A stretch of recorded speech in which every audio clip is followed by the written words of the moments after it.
Well, welcome to this third in our four-part series on the little letter of James in the New Testament.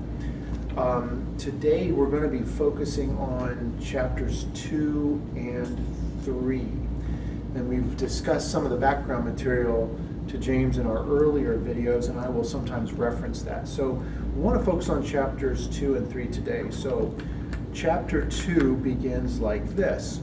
Brothers and sisters, do you, with your acts of favoritism or partiality, really believe in our glorious Lord Jesus Christ? For if a person with gold rings and dressed in fine clothes comes into your assembly, and if a poor person in dirty clothes also comes in, if you take notice of the one wearing the fine clothes and say to them, "Have a seat here, please," well, the one who is poor, you say to them, "Stand back there," have you not made distinctions among yourselves and become judges with evil thoughts? So this second chapter, James warns against the practice of partiality. And you can substitute in there for partiality discrimination, bigotry, racism, whatever your ism is.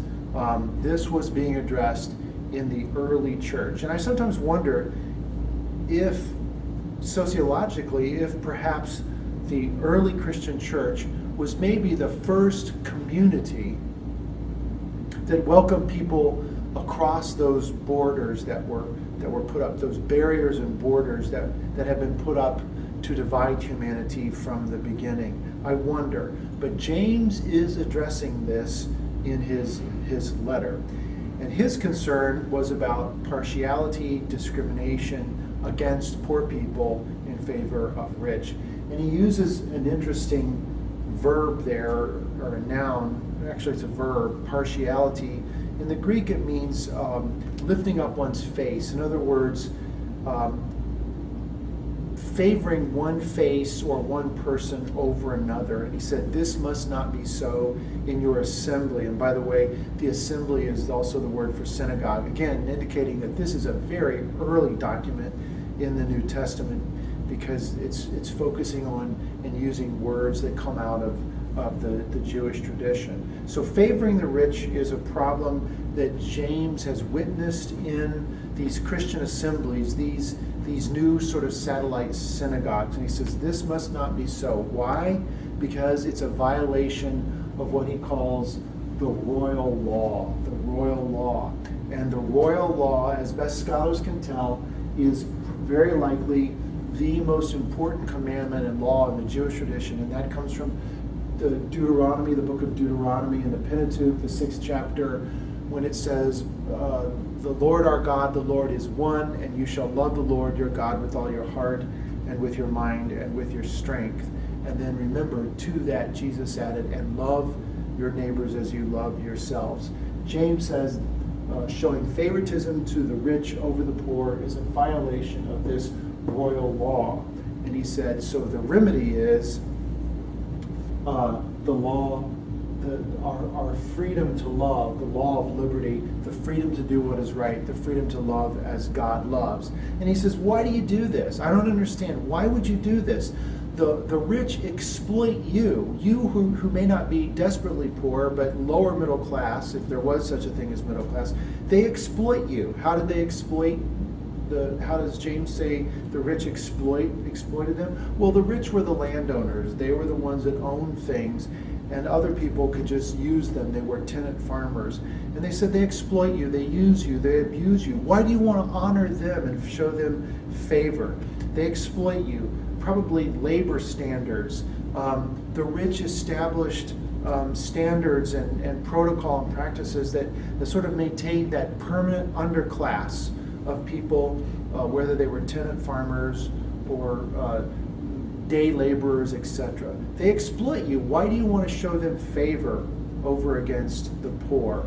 And he said, when you do that, when you show favoritism to those who are exploiting the poor, it violates, he said, the royal name of God and the royal law of God. You blaspheme, and that's a biblical word meaning to slander or to bring dishonor and disgrace to the name of the one true God. It does that.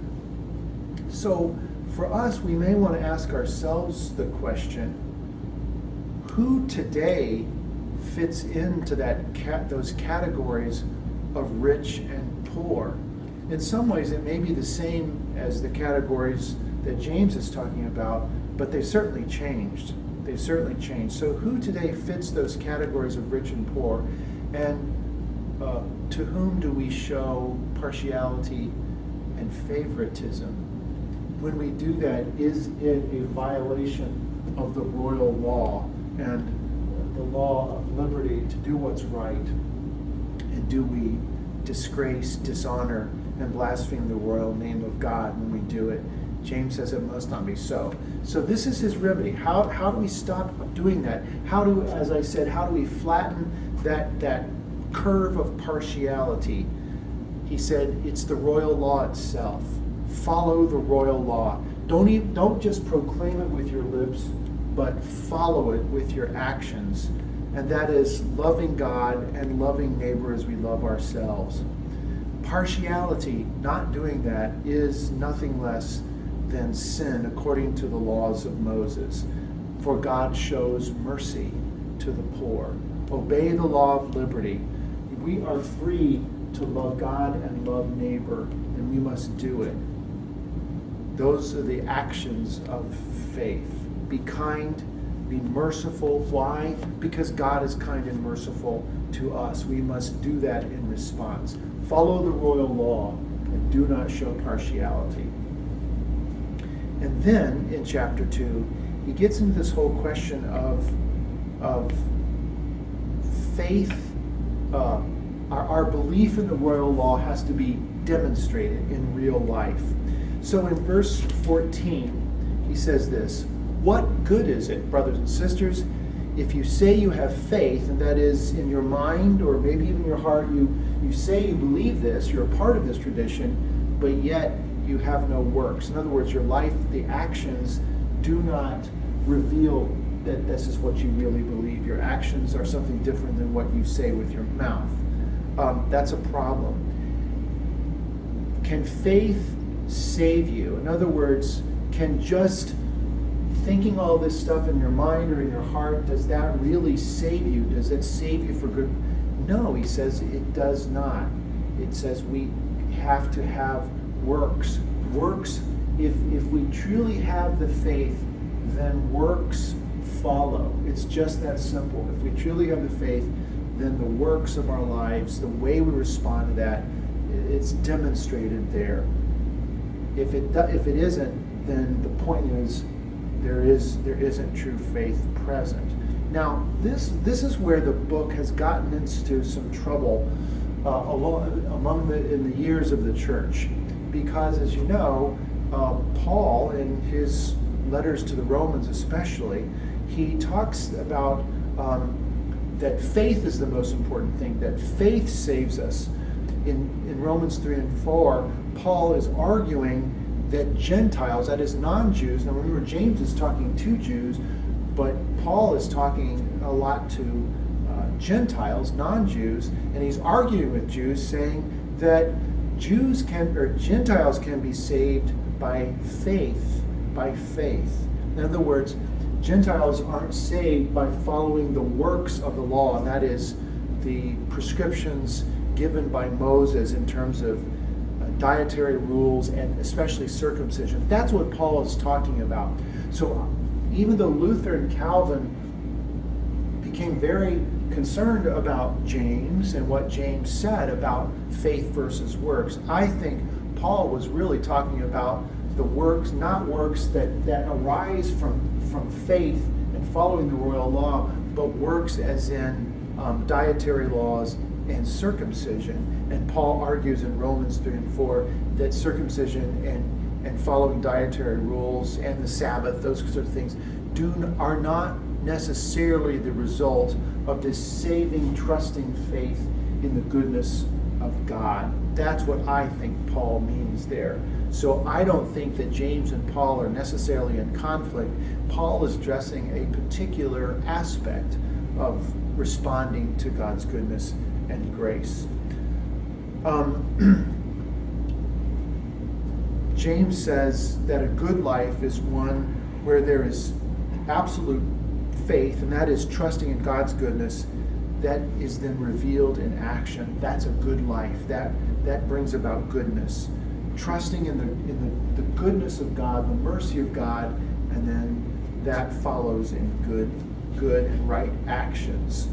Right action, right act, right behavior is proof of faith, not the opposite. Not the opposite.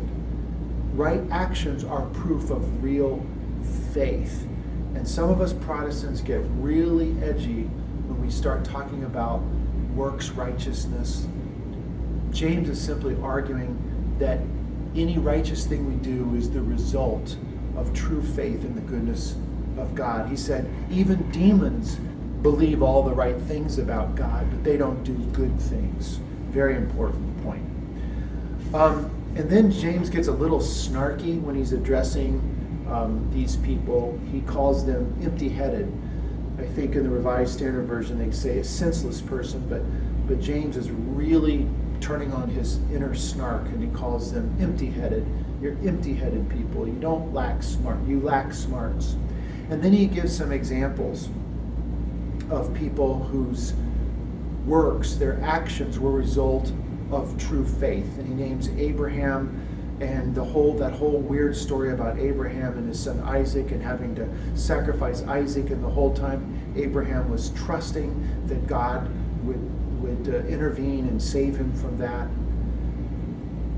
The point, I believe, is that real faith, and that is trusting in the goodness and the kindness and the mercy of God, that is faith. That produces the same kind of actions, outward actions with other people, loving God and loving others as we love ourselves. Now, a question for you before I move into chapter 3 real quick.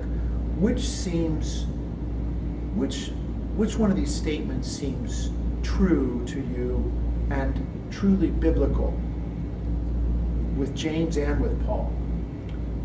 Is it right relationship with God is a gift to be received and responded to? Right relationship with God is a gift from God, received by faith, and responded to with good actions and works. Or right relationship with God is a reward that we earn by doing good works and actions. Which is it? That's been a central concern through the church, and it's been played out in different ways from different aspects of the church's life on earth. Protestants have always emphasized right belief, right faith, thinking the right things about God. Other parts of the Christian faith seem to have emphasized right actions. The problem with only emphasizing actions is that there's this idea that we earn God's grace and love. And in James and Paul, they both make the point that God's grace, mercy, love, and acceptance were there from the beginning. They were there from the beginning. It's what do we do with them? That's James's point. What are you doing with the goodness and the mercy that God has shown us? Real faith produces right action. Right relationship with God is something that we receive as God's pure gift. We don't earn it, but we do have to respond to it with good actions, good works. That's chapter 2. Chapter 3. James goes on to address another concern that he has witnessed in the assembly, the synagogues, these satellite synagogues, these Christian synagogues. And that is, James warns about the destructive power of the tongue, or of the spoken word, what we say, the destructive power. And he begins by saying this about teachers. Not many of you should become teachers, brothers and sisters, for you know that we who teach will be judged with greater strictness. All of us make many mistakes, he says. Anyone who makes no mistakes in speaking is perfect, able to keep the whole body in check with a bridle. Teachers will be judged with a greater strictness. Why is that? I think it's because we are in a position of authority, or just in a position to influence people. And it is important that the influence that we have is done in the right way, with correct doctrine, with correct action. So he said, you better think twice before you become a teacher. Not a school teacher, but I mean a teacher in the sense of a religious teacher. And he uses the word, by the way, rabbi. Now, many of you should become rabbis. Very Jewish title. And he uses three images, very interesting, three images of the power that verbal communication, mere words, have. The first one is the image of the bit. This comes from horses, bits and bridles. The bit is the part that goes in the horse's mouth. It's that piece of metal that goes through their mouth. Most important part of a bridle. And he said that bit is really the thing that helps control the horse. And so he compares the bit to the tongue, to the human tongue. He said that tongue and what it can do. And then he uses the same, he talks about the rudder, uses the image of the rudder for the same point about the tongue. The little tiny rudder on a great big ship can guide it and turn it. The tongue, that little piece of us can have so much influence on the way we live our lives, the things we say. And then finally he uses the image of a forest fire. Think about it. Forest fires get started how? Big giant forest fire. By a little small fire at first. They start with a small fire, and he compares the small fire to the tongue. Errant words, hostile words, mean words, unloving words that get started and a forest becomes ablaze. So the point he's making is taming this little tongue is important and also very difficult business. And he said, with that little tongue, he said, we both bless and curse people who are made in the image of God. And by the way, the image of God, remember, is one of James' theological issues. He makes it a point to say that every human person, not just a Jewish person, but every human person is created and bears the image of the one true God. And he said, when we use our tongues to be hostile or judge or say terrible things or show favoritism or racism or bigotry to another human person, we blaspheme the name and the image of God that is within them. Very serious business. And then he goes on to say, rather than doing that, the mouth should be like a spring of water that blesses and nourishes. Okay? So a question for us, when we consider this issue of the power that is within our words and our verbal or even our written communication, are we aware, do you know what sets off, as James says, that the tongue as is set like a fire by hell? Do you know what it is that sets us off when we use communication, words, in ways that blaspheme the image of God in others? You know what it is? Do you know what's going on? Think about it. And then finally, he talks about the different kinds of guidance we receive. And he said, if you don't know what we're supposed to do, ask of God. Ask for God's wisdom. The actions we undertake should come really from the guidance and the wisdom of a good and gracious God that is working within us. Not, he says, from selfish desires or ego needs. So wisdom from God is what should guide our actions, not just our own selfish, what I call street smarts, our own ego needs, our own selfish desires. They shouldn't guide us, but it should be the guidance of God and the wisdom from God from above. So he says, so how do we know the difference? In the last part of chapter 3, how do you know the difference? How do you know that you're being guided by God rather than from your own selfish ego needs? And he said, well, if what's coming out of you and what is being evidenced in our lives with our actions, if it's pure, if it's peaceful, if it's gentle, if there is willing compromise present, if you're willing to compromise, if there's mercy, and if, he says, there's no trace of what? Partiality. Partiality.